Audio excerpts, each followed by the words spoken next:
So in the last video, we have used basic caching to speed up our Laravel API. But what if I tell you that was just beginner level? So in this video, I will upgrade to Redis caching, the same technology used in production API to make API super fast. So if you don't have watched that previous video, so link is in description and I button also. So I recommend you to watch that video first. So today we will replace file caching with the Redis and we will see a real performance boost in your API. So previously we have used file cache. You can see in env also cache storage file. So today we are going to see Laravel Redis cache. Okay, Laravel store cache in files by default. So which is okay, but the Redis store data in memory, which make our API much faster. The first step to start the Laravel Redis cache, first of all we need to install the Redis in our Laravel project. So I am just going in terminal and now going to install the composer. Composer require, we need to install this package for Redis. So you know that if you want to use any package, so first of all you need to install that package in our with the help of composer. Okay, so this Redis client library is allow Laravel to talk with Redis. So that's why we need to install first of all Redis and then we are going to next step. Okay, so I'm going to hit the enter. So it will take I think 1 or 2 minutes. So after this installation, we are going to configure the .env file. So if you don't have installed the Redis in your Windows, so I have already covered that video. So link is coming in I button. Just check out that video. There I have already mentioned all these steps to install the Redis and also Redis GUI, Redis Insight also. So just check out that video.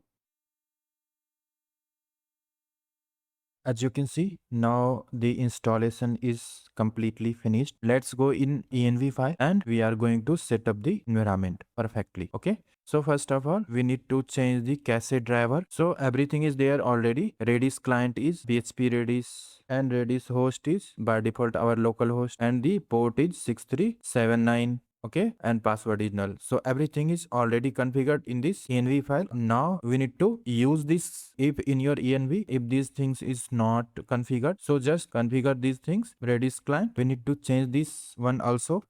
Cache stored Redis. One more thing we need to change. Session driver is database, so we need to change it Redis.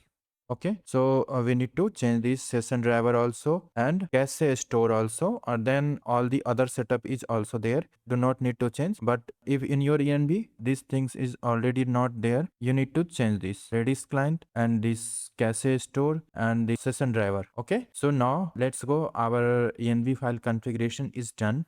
So now Laravel will store cache inside Redis instead of files. So previously it was files, so now it is Redis. Okay, so now let's go into our controller. So inside the cache remember there is parameter called task, which is task key. So you can write anything, whatever you want. You want to define the key for cache, and this is the cache time 60 seconds, and this is the callback function checking if the task key is there in cache, then it will return the data. Otherwise, if there is nothing with the name of task key, so then this callback function will call and return data from database. Okay, cache is only used if you are running same query every time, so it will not going to connect with database. Suppose you are using simple this query and you are just commenting this, so every time when you are going to hit this API, so every time it will connect with the database. But it's not a good thing, because if the same query is requesting again and again, so we need to store this data into inside the cache. So inside the cache we are just storing this task all that query, and if you first time you are just you are going to hit the API, so it will return the data from database, and otherwise it will store in cache. In the second time if you want to hit the API, so second time it will return the data from not from database, it return from cache. So data will load is reduced. Enable the query log, and I have returned the get query log. If the any database action is happening, so then this will return the query. Otherwise, if you are return the data from cache, so it will be empty. Queries will be empty. So let's go and hit this API. Okay.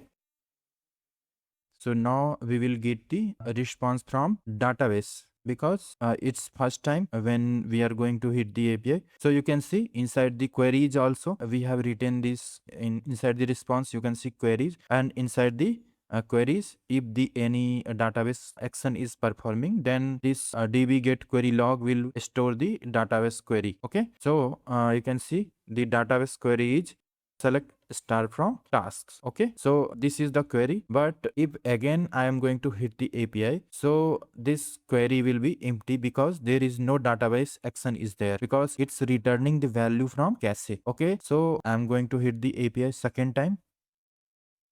So now if I am going to check this, so you can see query is not there. So now we are returning the data from cache. Okay, and the cache name is task. Okay, so now if I going to check this inside the Redis GUI, so our key is task, so this will display inside the GUI. Okay, so now when I'm going to open this, so you can see, okay, so this is not the database. Okay, so this one is our database. Okay, so you can see Laravel database, Laravel cache task. So you can see its task is there, and whatever the data we have stored. So you can see the title, description, image, and all the data, whatever the data is inside our database. So we are getting here. So now you understand how we will create a Redis cache inside Laravel.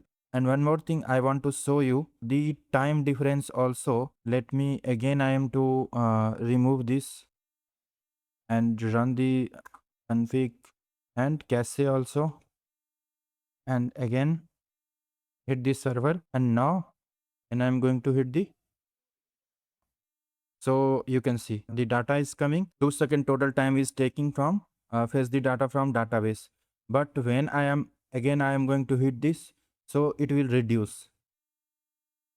So second time it's coming from the cache, not from the database. So you can see it's now 1.55 second, and previously it was 2 point something. So it's approx 1 second difference is there. So it's a very big difference. One more thing, if you want to remove this cache, so you need to write the cache forget and to write the key. So when you are going to hit this API, so it will be forget, and inside this Laravel cache. So you can see there is no cache because this store the data into the cache, but after that it removes the cache. Okay, so if you want to remove the cache, so you can use cache forget. Okay, so now the data is stored in Redis, which is extremely fast. So you can say it's double speed of your data. Previously it was 2 seconds, and after the query it's taking only 1 second. So this is the real difference between the file cache and Redis. If you want to clear all the caches, so use PHP artisan cache clear. If you want to remove the specific cache, so you can use this cache forget. So always clear cache after data changes, create, update, delete, and everything. So after that always clear cache after the data